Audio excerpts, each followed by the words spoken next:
This episode is brought to you by our friends at Brookes Blooms, your all-in-one landscaping solution. Brookes Blooms' three-step landscaping experience offers a seamless journey from design to construction and ongoing care, ensuring your outdoor space thrives year-round.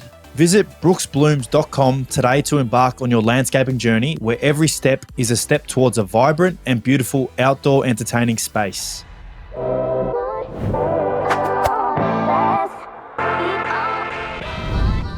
G'day everyone, welcome back to another episode of the Ads and Dunks podcast. As always, brought to you by the American Aces and our wonderful friend, I'm going to mention at this episode, Brookes Blooms. We don't always give her a shout out, but we will at the start of the episode.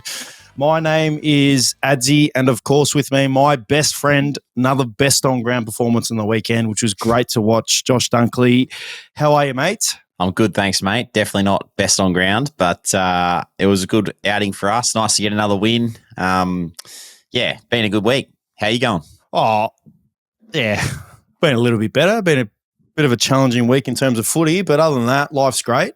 I do want to start the podcast off, though, with talking about my beautiful partner, Kimberly Rell. Wait. I want to do this because I was going to start tonight with our Bloom of the Week, okay? Okay. And I think we both can come to the conclusion that our Bloom of the Week is Kimmy. So continue your talk now. I love that, mate. You read my mind. She was going to be my Bloom of the Week. So obviously, for those who don't know, Kimmy just announced her retirement from professional netball. 11 years of playing at the highest level.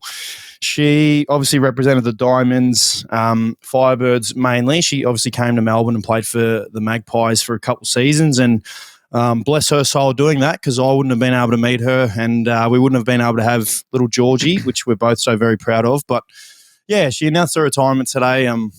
Quite an emotional day for her. Well, quite an emotional last couple of days, because coming to the realisation that this is her last week, and week in terms of preparing for a game and just being an athlete at the highest level. I could only imagine it's a very emotional week for her, and one that we're all going to experience at some point in our lives. So for her to be going through that now and to have the announcement today and then obviously have the love come her way. She's had, that many people reach out to her, as you could imagine. And she actually did message me and say, Josh sent me the nicest message with a cry face, and then she sent me a message, what you sent to her. So, that meant a lot to her, obviously, because she loves you very dearly, my friend. So, yeah, just wanted to start the potty off by saying how proud of her I am. Obviously, I know how proud you are as well. Love her with all my heart. She's had a tremendous impact on not only, all the people that she's come across, but me. She's been, my number one motivation and inspiration, in particular, the last few years and being away from her, she's been my number one support. So to have been a small part of her little journey and see her, represent Australia, come back and captain, obviously the Firebirds, it's been something that I love watching from afar and something that I'm extremely proud of to be there standing by her side. So love you very much, Kimmy. I think you're an absolute superstar, and all the love that you get this week is thoroughly deserved. You've been one of the greats of Australian netball, one of the greats in particular for the Queensland Firebirds. And yeah, well done to my girl, Kimmy. Love it, mate. You've said it very well, summed it up perfectly. I'll read out some of the honours that she's had, because I saw this post today actually by Fox Netball. So she's played 60 times for Australia. This is her international career. She's won gold at the 2015 Netball World Cup, gold in 2014 Commonwealth Games, 4-time winner of the Netball Quad Series, which is 16, 17, 18 and 18, so 2 times in 18. And then her domestic career honours, she's played in 2 winning netball championships, 15 and 16, 2 netball championship All-Stars, 15 and 16, 2015 Firebirds Player of the Year, 2016 Championship Finals Series MVP. So quite a resume there, mate. Career honours, incredible. And as you said, been an inspiration to many. So well done, Kim. Definitely the high achiever of the family between us two. So I've got a lot to make up for in the latter ends of my career. But yeah, as you said, well done to Kimmy. Now that I've gotten that out of the way, my weekend. You did ask how my weekend was. My weekend, other than obviously the game, was it was actually pretty funny. I had a couple of funny moments. There was a particular moment I wanted to bring up that actually gave me quite a bit of laugh. on Sunday, we obviously got back on the Saturday post game, and I haven't shopped for clothes in a long time. And I actually bought this nice little jumper. Usually I'll try and represent the Ads and Dunks podcast hoodie, but I thought I'd wear this South Street hoodie, which I like. What do you think of it, actually, first and foremost? You like it? It's a good colour. Suits your kind of style, you know? Yeah, thanks, mate. Appreciate it. I know that was sarcastic from you, so thank you. But I was at the front of Hype, the shoe store, and I seen this mum and her two kids. They were kind of following me around. Oh, when I say two kids, they probably would have been 16, 17. They were kind of following me around. I could tell they wanted to get a photo. And anyway, I think they seen their opportunity because I was standing kind of by myself. Cooper was inside buying some shoes. They come over and they're like, "Oh, can we get a photo?" I was like, "Yeah, no worries, all good." And got in the photo with the kids. And the mum goes, "Oh, you're injured at the moment, aren't you?" And I was like, no, played yesterday. She goes, "Oh, what, did you play in the twos?" I was like, "No, who do you think I am?" She goes, "Oh, you're John Noble, are you?" And I was like, "No, I'm not John Noble. I mean, love John Noble. I was a teammate of his and he's a great man, but no, I'm not John Noble." She goes, "Oh, who are you?" I was like, "Oh, my name's Adam Treloar." She goes, "Oh, I knew that." And then off she walked off. So it was quite funny, mate. I had a funny little encounter. I actually saw a funny thing the other day of Cam Munster. I think it was a grilled thing that Storm did. They posted it, and there was these two girls that walked up to the counter, and Money was behind the till, and they thought he played for Collingwood because they asked him, "Oh, you know, how'd the Pies go on the weekend?" And he thought, "What the heck's going on here?" And he told everyone that he's playing for the Storm, and they said, "I thought you'd Geordie to Goey." So bit of a funny one there. And apparently it was a prank on him. So I didn't know that. Brado let us know that just before. So funny story there too. Well, they're both, I'd say trait-wise, probably similar, how powerful and strong they are. So I don't mind the comparison. Have you ever had anyone come up to you and mistake you for someone? No, I haven't. No, I don't reckon. I'm not very recognisable, mate. I just go under the radar, you know. What do you mean? 6'4", 90 kegs, ravishly good looking, if that's even a word. It's probably not even a word. look like a movie star, as if no one comes up to you and recognises who you are. Nah, I've got to be wearing my Ads and Dunks apparel, mate, to get recognised because they only recognise you when we're together. But no, but I have got a funny story. One of the young boys actually told me the other day that when he was out in Brisbane a few weeks back, people thought he was me, and he went along with it. Oh. So he was loving it.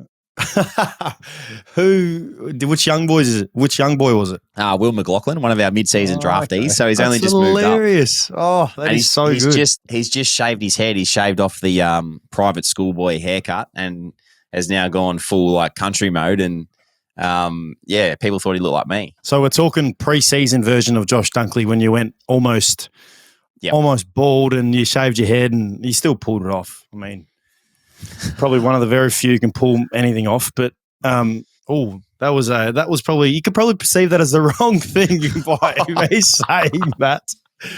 Oh, that's funny. I did actually have another story. Yesterday when I was getting a hot chocolate from Max Brenner.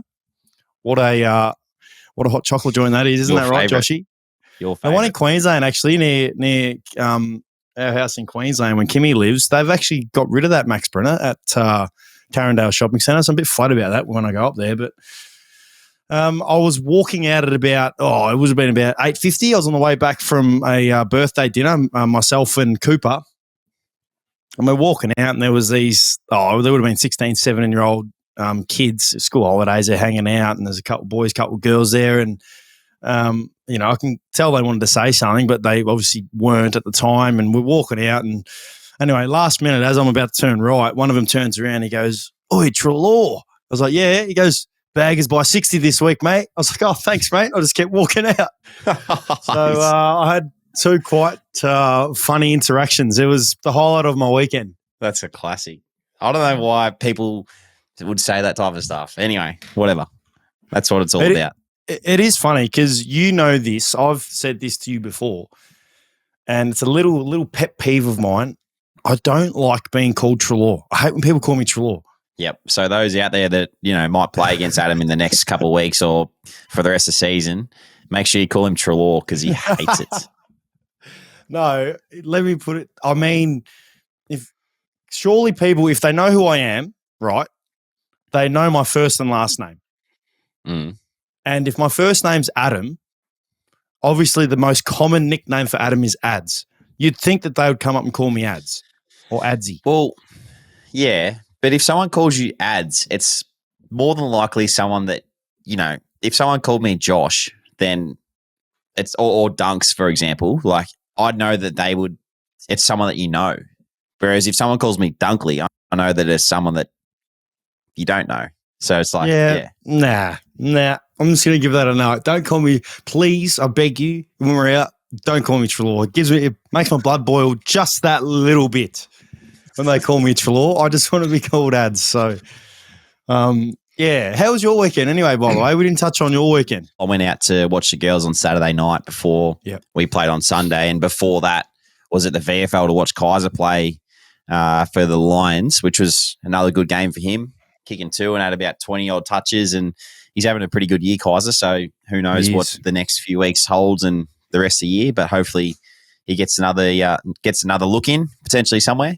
But yeah, never know. But no, it was nice. Mum and Dad came up on Friday, so they're up for the week. So spending a bit of time with them over the weekend, and then we obviously played Sunday. So it was a bit of a longer weekend. Got Monday off, but the weekend was pretty busy, full of sport. Sounds like a riveting weekend, mate. Sounded fun. The Sunday games are always a little bit more challenging because it drags out the week a little bit more, and then your week starts a little bit later the following week leading into this week, and you've got another Sunday blockbuster this weekend. So enjoy the Sunday games for the near future. Well, if there's nothing else to talk about from the weekend, mate, we may as well get into the games. We'll talk about our games. We'll go with your. Yeah, let's do it. We'll start with mine because we'll end it on a good weekend for you because you guys obviously had a great win. We obviously played on the Saturday Arvo. Nice time slot, 1:45. I do love the time slot. It's good over there in Adelaide. It is good, isn't it? And I'll tell you what, mate, it's probably the hottest 15 degrees I've ever played in my life because I've been in Melbourne for the last, I think, when was our last away game? I can't even remember when it was. And it has been literally, probably wouldn't have topped 13 degrees, 14 degrees. And it's been freezing. The mornings have been freezing. And we got over there and played in a beautiful 15 degrees and sunny. And there was times throughout the game where I was like, whoa, it's hot out here. This is ridiculous. I'm roasting out here. And it was 15 degrees. So that was the only thing that went well for us on the weekend, the weather. Other than that. Did you get a bit of sunburn, mate? Bit of sunburn on the skin? I did. You know how I strapped my wrists? So I strapped my wrists, and when I took them off, mate, my skin there was a nice little tan there. So I've lost it already 2 days post coming back to Melbourne. There's been no sun, nothing but rain and coldness. But that was the only good thing about the weekend for us. We obviously didn't play overly well. Yeah, I was watching when I was out at the VFL, and right from the start, it looked like the midfield got on top, which is obviously a focus, I think, for every team every week is as soon as the mids can get on top, then it goes a long way in, winning territory and then setting themselves up. So what was the discussions out there? Like the first quarter was pretty hectic and would have been hectic for you guys because you would have been trying to problem solve out on the field. But what were things that were going around? What were you talking about with the boys? You're obviously trying to problem solve in real time, but the game goes by so quick, it's hard at times. And I felt like we kind of got beaten by what we know, which is probably the most disappointing thing. We prepare ourselves well, and I definitely felt like we prepared well. We had a great training week and really set ourselves for this game. We knew that they were going to, really soak up being at home, but really come with an edge. And, they're a high handball team. They really get chains going and use the corridor. Probably, I think they use the corridor more than anybody in the AFL, I believe. I could be wrong, maybe first or second. They do. And we knew that, and we got beaten by what we know, and that's the most frustrating thing. They got on top early and definitely rode the momentum from that first quarter. And from a defensive point of view, I think there's just way too many breakdowns, and we gave ourselves we gave them too much of a head start to even, give ourselves a chance. The game was essentially over at quarter time, which is the most disappointing thing. We then have Naughty goes down, which clearly hurts us up forward. We had James O'Donnell go down. Both with concussion, which, hurts us because they're key pillar players, and we then have to throw the magnets around. And for what it's worth, I think Rory Lobb had a great game in terms of being able to adjust to where he's playing, played a bit of ruck forward and back. So that was probably one of the positives from the game. But yeah, we were beaten from the very start. Very disappointed. The midfield owns a lot of that, in particular in that first quarter. We let Rosie Butters and Ollie Wines kind of do whatever they wanted, and we wear that, and extremely disappointed that we allowed that. So yeah, we've reviewed. We had a couple clips where we reviewed the start of the game and what really hurt us, and we reviewed that really closely the last couple of days. It's been a few days post game now, and as we typically do, they're always really hard to. It's vision that's hard to watch at times, because you never want to see. Whether it's yourself or whoever it is, not doing the wrong thing, but, being in the wrong position, or whatever it may be, it's sometimes hard to see. So, yeah, we did a bit of that, and, now preparing ourselves for the Carlton game. Yeah, it's a great talking point. I think, you talk about reviews and meetings and whatnot, and even we still have it today. Like, you got to remember, I think, as fans and people supporting the game, that it's not just on – one or two or three or four players. Like, as soon as one player or something breaks down, it just affects everyone. So, like, little moments where someone might come forward to defend and they shouldn't come forward and they should hedge a little bit more, that then flows on to the next, and then everyone's caught out of position. So those little things, the little efficiencies in the game are so important. And as you said, you would have had a few of those on the weekend that Port just took a complete advantage of, and from there, it was just a flow-on effect throughout the day. Yeah, I think it's a good point you make. I think a lot of, if you're a fan watching the Bulldogs play, and this is not just this season, historically, even back from when Bevo first started to now, he's been, I love the way that he implores us to be really bold in our offense and really take the game on. And we've always been like that. Ever since I've been here, we've been like that. And even prior to me being here. Instinctive. Yeah, that was the kind of footy that we played. And we lost a bit of that on the weekend, and I think that really, stemmed their game. And when we did try to create something, you wouldn't have to be the smartest man alive or woman alive to know that when you watched us, when we did try to create something, we actually at times overused it, and we had players, I guess, trying to read the second bit of the play on offense and be out of position in a way, because that's how we typically play. And I guess what I'm trying to say is the predictability side, like, we just probably weren't, good enough in that aspect, and it really, really flowed into their game. They had, I can't even pinpoint the amount of opportunities they had going forward where they actually had an outnumber forward of the ball, because, we just shot ourselves in the foot by how we wanted to move it. So, yeah, that it's always hard, because they're the games you always think back to what went wrong, like why did we allow Port to dominate the game the way we let them dominate and whatnot? And it's never nice to watch it and be a part of those games, because, me being one of the senior players, you always think, could I have done more? Could I have done this? Could I have helped my teammate there? Could I, have helped him in this position? So, yeah, it wasn't a good weekend for us. And, something that one thing that we've done historically in the past that I'm very proud of is we bunched together and we really attacked the following week, and we have the last couple of days. And I said last week our fixture doesn't get any easier, and we've got Carlton this week, who, off the back of 2 losses, who will want to win. And Paddy Cripps' 200th, there's a lot of reason for them to play and vying for a top 2 spot. So there's a lot at stake for both teams. Yeah, I'm looking forward to watching that one. I'm sure you boys will be ready to bounce back, though. You probably can't say, but you've got a few outs still this week, don't you? Like Jonesy in that potentially may not play. Yeah, I think obviously Naughty and James O'Donnell out, which are big outs for us. I'm not sure about Jonesy. Obviously, he had hurt himself against North, I think it was, who we missed. Cody Waitman missed as well. So I think those guys are just wait and see how they train, and hopefully we can get him in. But, yeah, we've got a few injuries at the moment, which hurt us as well. Yeah. Oh, well, I'm sure you'll bounce back, mate. You'll play your best footy on Saturday afternoon, I think it is, at Marvel Stadium. But we'll move on to my game.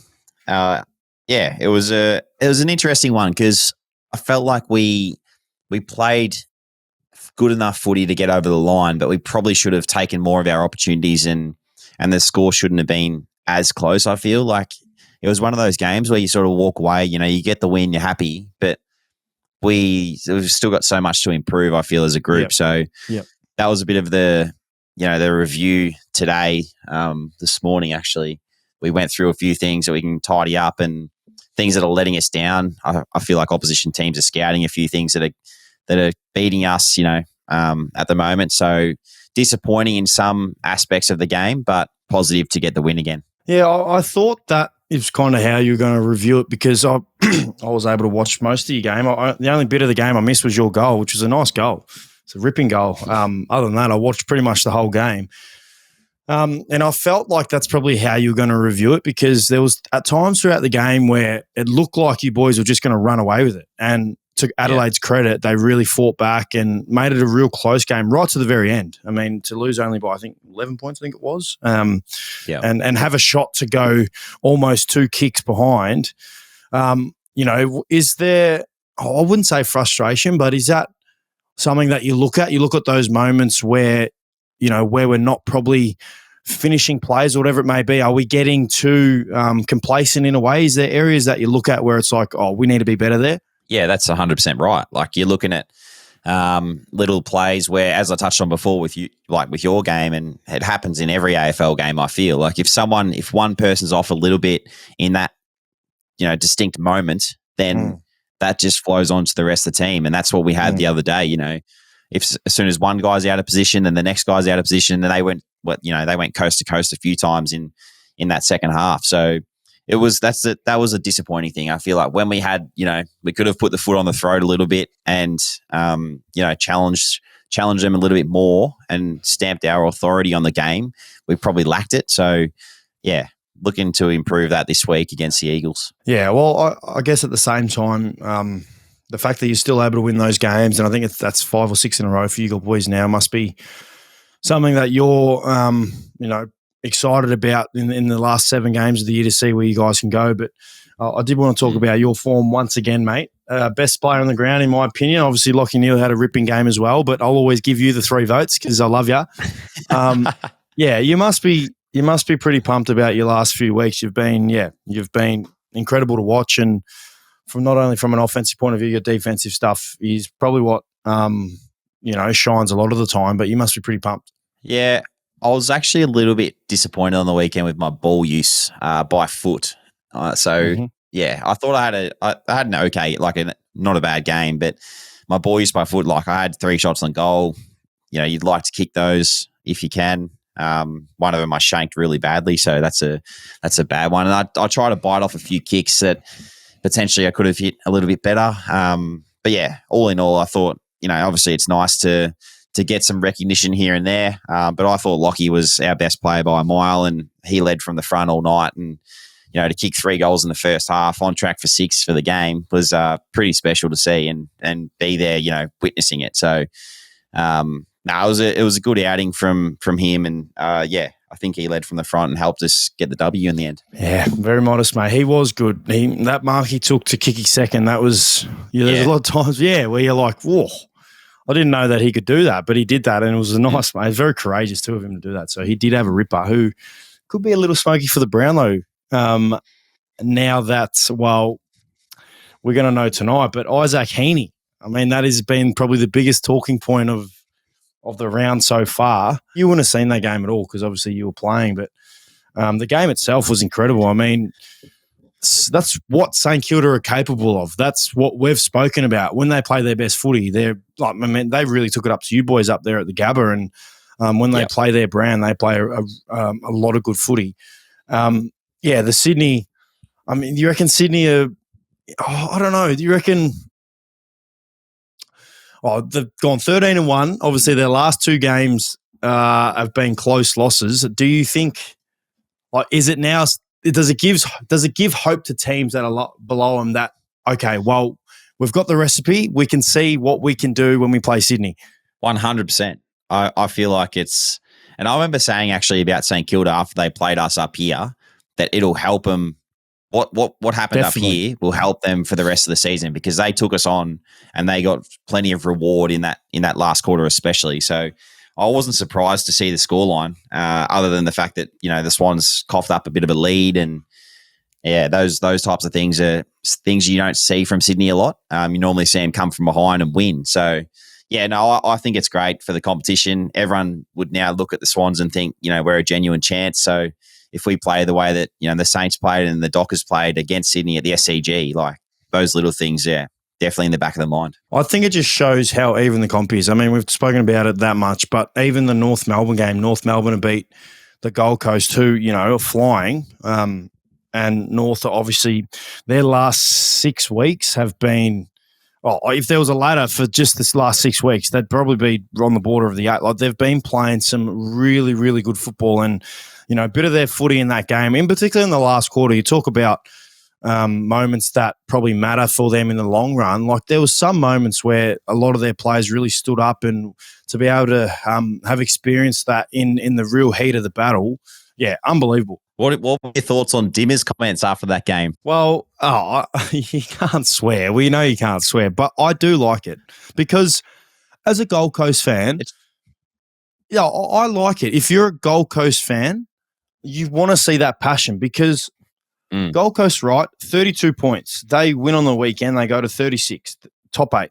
There's clearly a question mark over outside of the Gold Coast, can they win? And you play them up on the Goldie, like, it's as hard as anything. And they've shown that. They've beaten Collingwood. They've beaten teams up there that are very good sides. To then, have the challenge of coming to Melbourne and, Melbourne or wherever it may be and not get the job done. Like, it must be frustrating from a Gold Coast fan's point of view. So to answer your question, I love the passion that he showed. And it shows, the success that he brings and the expectation that he brings. It'd be a great coach to play under. Yeah, I would love to be inside the four walls this week to see what the follow-up's been from that, because obviously it's been heavily talked about in the media and everyone would have been talking about it, families and all that kind of stuff. So all the players would have heard. So I wonder what the follow-up was like. Like, what was the review like? Was the review really harsh, or was it, picking the eyes out of it or not doing anything at all? Like, I would have loved to have seen what happened this week at the Gold Coast Suns. I would too, and I can't wait to see how they got Port Adelaide this week up on the Gold Coast. So, you talk about another really challenging game and a really good side in Port. Like, it just shows the closeness of the season. I mean, it's been an unbelievable season so far from a spectacle point of view. The Collingwood-Essendon game on Friday, I think a lot of people probably chose Collingwood, but, for Essendon to – I mean, and there was talk, I think it was last week, that Essendon and North were the only two sides to not have beaten a top 8 team at that point of the season. And now Essendon have gone and done that and shut the doubters out. Like, it just shows the closeness of the season, which is great to see. I did see something about that to say, like, Collingwood are now outside of the 8, so they didn't actually beat a top 8 side. So I did see that. I do not care what that says because we all regard Collingwood as a top 8 team. So, it was a good round of footy. Even the GWS Carlton game, that was another ripping game. Carlton obviously had a big lead, and then Giants to go back the other way and end up winning by 12 points. It's a crazy top 8. Like, I'm looking here right now. 13th, 32, and 5th, Geelong on 40 points. So there's 2 games between 5th and 13th. It's mind-blowing, mate. It shows how important it is to win early games in the season. And at that time, you don't realise until you get to these rounds and it's like, far out. I wish we won this game. I wish we won that game. So it's going to be an interesting couple of weeks coming up. It is. It is. I feel like personally, like this time of the year, right? Like, I was talking to someone about it today. This time of the year is probably one of the hardest times for AFL players and AFL clubs in general. Like, winter in Melbourne, we all know what it's like down there. It gets a bit cold, gets cold everywhere, regardless of where you are. But, the body starts to hurt a little bit more. There's so much media scrutiny, whatever you want to call it. Like, everyone's trying to, pick the eyes out of everything that's going on and, your game, my game, the team's game. Mm-hmm. It becomes a lot. And it does. This time of year, I feel like those teams that can manage that really well and the ones that can stand up and continue to just keep going, it goes a long way. And as you said, you got to win games early in the season to put yourself up there. But this time of year especially, I feel like is one of the hardest times of the year as a player, especially, I feel. So yeah, keep working through those situations and trying to bring the best out in yourself daily is hard. Mate, I couldn't agree more. And I think also from a health point of view, from a footy list, like this is probably the time when there's players that are missing games because of, well, it could be age or could be load on the body, whatever it may be. Like it's a good point you make. These really are the month of July and the early month of August.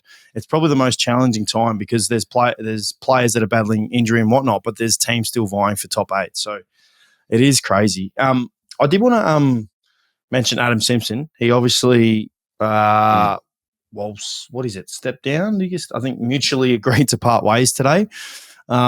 We always like giving love to just the footy community, really. I feel like he's been, he'll go down as one of the great coaches for West Coast. I was obviously a part of that game where they beat us in the 2018 grand final, and for him to be their coach and have the success that he had. I read this stat today where I think he had like a 65% win ratio, whatever it may be, and that is including the last, 4 or 5 years or maybe 4 years where they've, been around the bottom of the ladder. So it shows how remarkable he was when he first started there and the success that they had.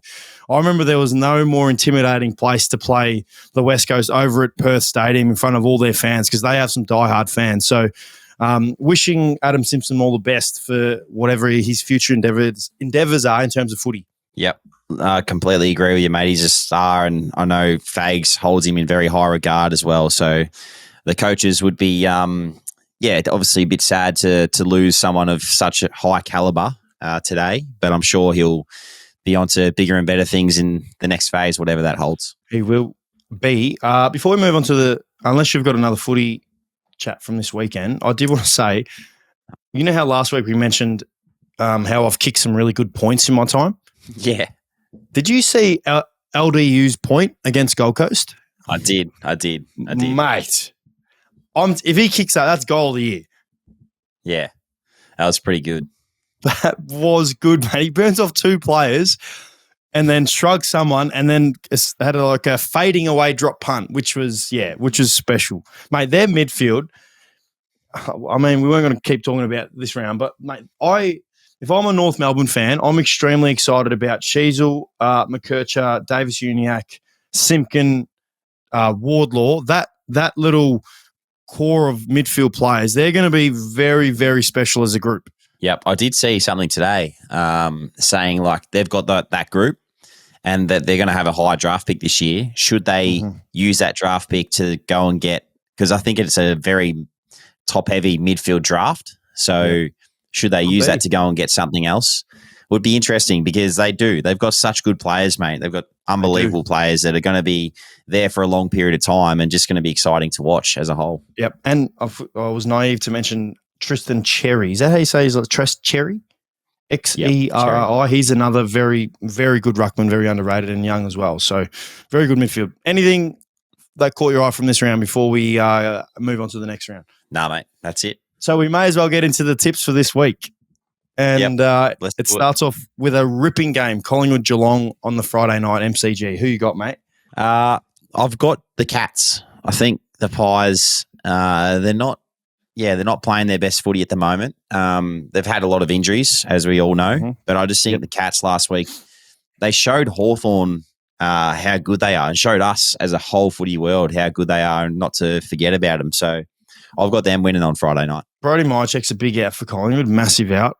I think Mason Cox is returning very soon, which is going to be a big in for Collingwood. But, yeah, Brody Mychek's a big out.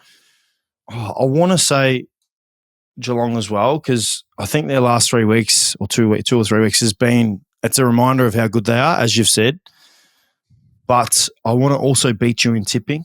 So I'm going to go Collingwood. What's next? UTAS Stadium, Hawthorn versus Fremantle. Ripping game. Good Saturday game. Arvo. Good. Who you got? I'm going to tip the Hawks to bounce back. They're always tough to beat down in Tassie, and I'll tip them against the Dockers. I agree with you. I'm not gonna side with you on this. I'll go on the opposite side. I agree with you. I think in Tassie they're almost like a fortress for them. They rarely lose down in Tassie, so I'm going to go Hawthorn. SCG is the following game: Sydney versus North Melbourne. See, this will be a really, really good test to see, how North Melbourne are travelling, because their last six weeks, as I've said, has been really good against the ladder leader Sydney. So this is going to be a good game. I think this is a danger game for the Swans. Like North's midfield via the Swans midfield.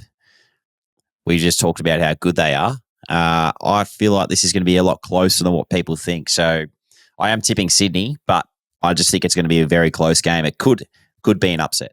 Okay. I agree with everything you say. I think Sydney will win. I'm intrigued to see if you're an opposition coach like North Melbourne. They obviously have Will Phillips, who does a run with Rell. Yep. Who are you tagging? If Heaney plays, let's just presume Heaney plays. Who you going to, Heaney, Warner, or Goulden? No, I'm going to Goulden. I feel like Goulden sets him up very well from the wing majority of the time. So I'd be going to him. I would too. I agree with that. I reckon he's a high, again, I don't know. I'd imagine he's a real high score involvement player because he gets involved in a lot of plays. Where next? Bulldogs, Carlton, Marvel Stadium, 4:35. We've got to touch on that. Yeah. The night games on Saturday, Adelaide Oval, Adelaide versus St Kilda. This is a good game. I've got the Crows at home. I think they're very hard to beat at home. We experienced it early in the year, and I think they're playing, they played some pretty good footy last week against us, but so did the Saints. So tough to always go over there to Adelaide and beat them, so I'm going to tip the Crows. I agree with that. I'm not going to be different here. I think it's going to, I think it's an exciting game because I like watching Adelaide and the way they play, especially at home. They play a very attacking brand, so it's exciting to see because St Kilda play a very good defensive brand. So, it's going to be a good game. I'm tipping Adelaide. The other Saturday night game, Melbourne versus Essendon and MCG. This is a good game. Max Gawn's out, so they're going to have to play another ruck, potentially. I don't know. Who's going to play ruck for him? Tom McDonald or... Oh, who is they the might have to backup swing him in. Melbourne? Who are you going with? I don't know. I feel like Gawny's a big out. The Bombers have shown us now, what they're capable of. Mm-hmm. Oh man, it's a hard one. D's had a pretty good game last week against the Eagles. I'm gonna tip the D's because I know whichever one I'm tipping here. You're tipping the opposite. Yep, I'll tip the D's. That's a big one going Melbourne because I think in the whole AFL, think of every team. Who is the most important player to their team? Can you think of one player? Yeah, well, Gawny. He's pretty. In my opinion, it's Max Gawn. And the fact that you're tipping Melbourne is ballsy, mate. That's a big tip because Essendon are playing very well. So I'm going to go Essendon. Well, I feel like, when that happens, I feel like someone else will get the responsibility to stand up and make a statement. It might be someone that's been in the VFL or, someone that's been played out of position and wants to take that ruck position.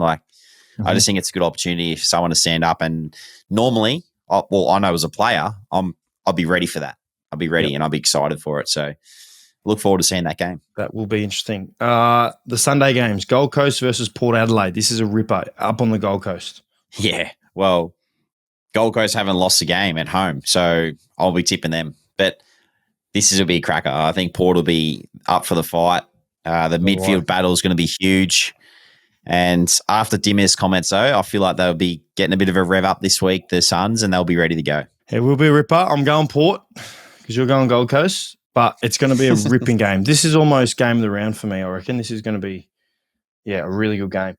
The other game, other than your game, which is West Coast Brisbane, is 3:20 Richmond versus GWS at the MCG. Yeah, I'll go the Giants for this one.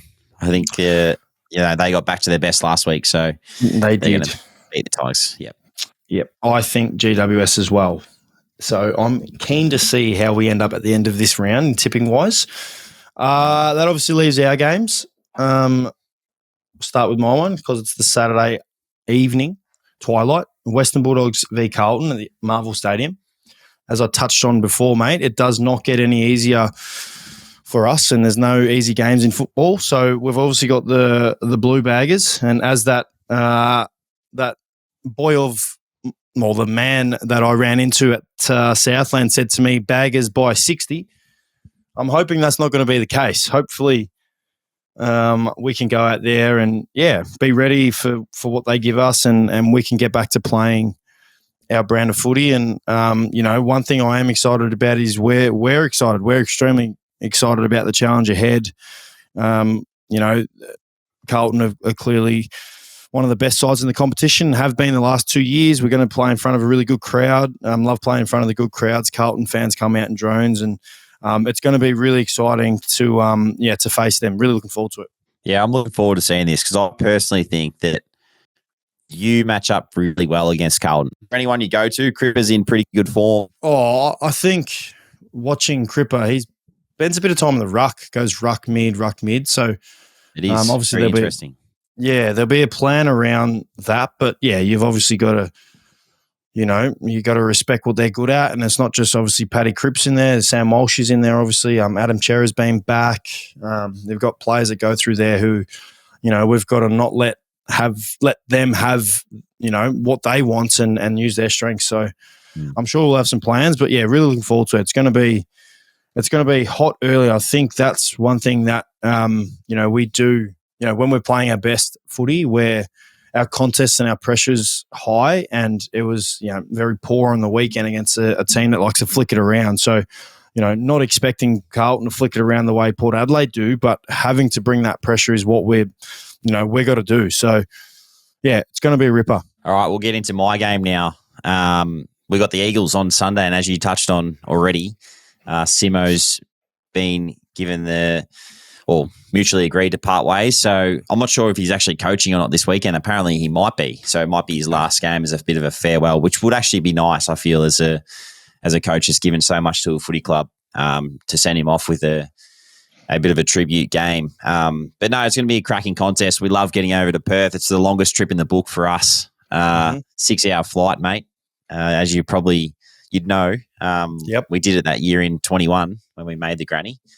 But yeah, looking forward to it. I think, obviously they've been very good at home this year, so we've got to expect their best, and got some great players still amongst their group. So going to have to be at our best on Sunday afternoon. You must be expecting, because if it is obviously Adam Simpson's last game, probably a bit of a spirited game by West Coast. Obviously, they've got the talent. I mean, Tim Kelly, Elliot Yeo, Liam Duggan, like Harley Reid, obviously, they've got some quality players in their group. You must be, expecting a spirited challenge by them, and one they want to, if it is Adam Simpson's last game, finish his career on a good note. Yeah, 100%.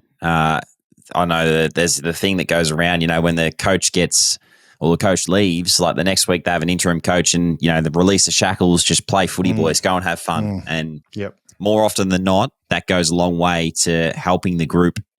That's right. Play their best footy. So, yeah, completely agree, and we're going to have to be ready for what's coming. I will be looking forward to this. I cannot wait to see, hopefully, Harley Reid try and take you on with a fend, and you trying to relish that challenge and stick that tackle. That'll be a sight to see. So I wish you all the very best, mate. Thank you, mate. I look forward to that challenge too. That's it for the round of footy, unless you got anything for me. Nah, that's it, mate. That's it. Let's get on to our give some love. Okay. / underrated. True. Well, I'll start. I'm going to go to Melbourne. And the player that I'm going to go with, who I think is starting to become really valued externally and rated, is a guy by the name of Trent Rivers. He has switched roles, and with Petrarca going out, he's come in and taken up essentially a full-time midfield role, and I feel like he's really relished. I enjoy watching him play. I think he's very crafty, and he's a great decision maker, has a very good penetrating kick, and has the ability to get in and out of traffic. I really enjoy watching him play, and he's the guy that I want to give a bit of love to this round. Love it, mate. Mine's actually a North Melbourne player. We sort of talked about him before. He's missed a bit of footy through injury and little things this year, but it's his first year. His name's Colby McKercher. I think he's one I want to give love to because he's such a young player. Coming into the system, he had 37 touches on Saturday. I think it was. Was it Saturday they played? Yeah, Saturday. Yep. And yeah, he's got this like aura about him that he's going to be a player of the future. So I want to give some love to him because I've seen him up front, close and personal, when we played against him in Adelaide earlier in the season. And yeah, I was very impressed by what he has to offer. I love it. He's going to be a real push late for the rising star. He might have missed maybe too many games, but he'll be right up there. So I love it, mate. He's a player that I enjoy watching as well. Love it. All right, my little thing. Yes. I've got one for you. Okay, so you don't swim a lot in the pool, do you? Nope. Don't like swimming. So, if you are in the pool, right? Because I went to the pool yesterday. I always do it. Day after a game, go down for a swim about half a K, just to start, loosen up and start to feel good again. Yep. You're in the lane and you're swimming. Yep. And you see someone next to you and you're literally neck and neck going down the pool, 50-meter pool, you're neck and neck. Mm-hmm. Yep. Does it become a race in your opinion? Well, I'm going to say yes, because anything I do, I compete at. So you know that all too well. So I'm going to say yes. And secondly, I'm going to also say I will never be neck and neck with someone because I am a horrendous swimmer. So, yeah. That's my answers. What are your answers? Well, yeah, I felt like all of a sudden you get this like hit of energy and you're like, hang on, we're racing. You v me, we're going. We're going head to head. So it's the old put the head down, take no breaths and just go as hard as you can freestyle. No, just like go a little bit quicker and see if they go a bit quicker. And if they go a bit quicker, then you go a bit quicker. And then it's just a bit of a, Did that happen? Cat and mouse. Did that happen between you? Who won? Yep. The other person won. Oh, so I would have committed the next 2 hours to freestyle swimming just so I can beat this guy because I wouldn't it wouldn't sit nice right with me. Nah, they had flippers on, so I was going all right. I was actually trying a little bit too hard. So okay, yeah, I was flat though. I just wanted to ask you that question because if it's the same thing, you think about the same thing. Like say you're going for a run, which you don't normally do anyway, but if someone's running next to you, it becomes a race, doesn't it? Yeah, it gets absolutely competitive. It does, mate. It absolutely does. Yeah. Yep. Did you just a little one?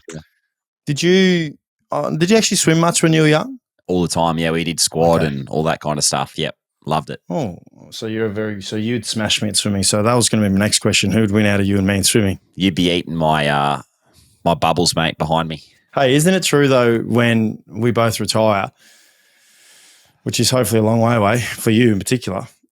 We've spoken about obviously doing marathons and triathlons, but the reason why you don't want to do a triathlon is because you're scared of swimming in the ocean and the open water.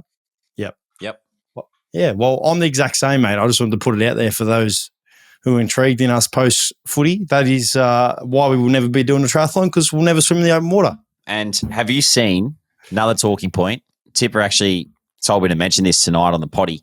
Have you seen the shark movie Under Paris? Oh, I've heard about it. Yeah, it's on Netflix. Yeah, it's on Netflix. So apparently for the Paris Olympics, they're trying to clean up the river.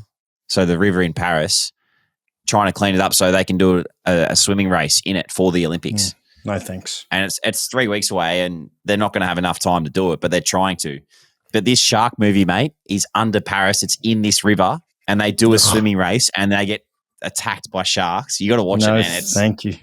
If I'm swimming in the Olympics open water swim, I'm not doing that, mate. Sorry. I've watched that movie and I'm not doing that. Josh, two of my biggest fears, as I know they're your biggest fears, is open water and sharks. 2 and 2. Heck to the no. I ain't going near that. So, I would never do that. What if you had a chance to win a gold medal? Nah. I'll settle for not doing it, mate. I'm not doing that. I'd rather not risk my life. I'm all good. Me and swimming just don't go together. We obviously mentioned our Brookes Bloom of the week. So, Again, love you, Kimmy. I just wanted to quickly give a shout out because I promised I would because I was going to cross my mind. I did a playbook session. I know Playbook's a big fan of you and I. Love doing our playbooks. I did a session with Willem and Coops came down and helped me out and it was a great session. I told him I'll give him a shout out and totally forgot to do it last week. So giving him a shout out. He is, a very good talent, one to look forward to in the near future. So I wanted to give you a shout out. So well done, Willem. Like it, mate. Love the playbooks. All right, mate. Well, usually you do the prizes. Oh, well, you read out the prize winners. I'm gonna do it this week. Thought I'd put the big boy shoes on and read the prize. So obviously the question was regarding State of Origin, and we had actually one reply. So by default, at Hayden Fellows 5971, We've awarded you the prize. Basically, you've said you agree with us.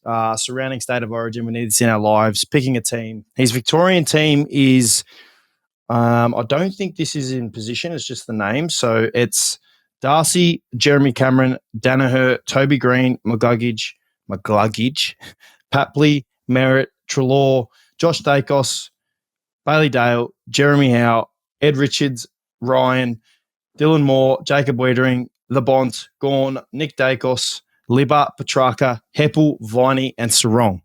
So there's a lot of Bulldogs players here. So for what it's worth, he is a Bulldogs fan because at the end it says go Doggies. So I love it, Hayden. And the Allies team, Hayward, Rankin, Charlie Cameron, Yo, Chad Warner, Rioli, Cripps, Tom Green, Goulden, Blakey, Zorko, Williams, Pearce, Liam Jones, love that, Sam Taylor, our boy Dunks, Big Timmy English, Isaac Heaney, Harley Reid, I think he would be Victorian, Lockie Neal, Steele, Butters, and Hogan. That is the Allies team. So that'll be a great matchup. I'd love to see who would win. I've got no idea. Can you quickly tell me who you reckon would win? If it's me versus you, I win. Well, I reckon Vix will win. So that's what I'm going to say. And that is it, I reckon. So thank you. Thank you, everyone, for listening to our episode yet again. Good luck, Joshy. Cannot wait to watch you dominate. Can't wait to see the Harley Reid fend on Josh Dunkley and seeing how Josh Dunkley replies to it. No doubt it's going to be hopefully a sight for all of us. So all the best, mate. Great episode yet again. Thanks, mate. All the best to you too. This episode is brought to you by our friends at Brookes Blooms, your all-in-one landscaping solution. Brookes Blooms' 3-step landscaping experience offers a seamless journey from design to construction and ongoing care, ensuring your outdoor space thrives year-round. Visit brooksblooms.com today to embark on your landscaping journey, where every step is a step towards a vibrant and beautiful outdoor entertaining space.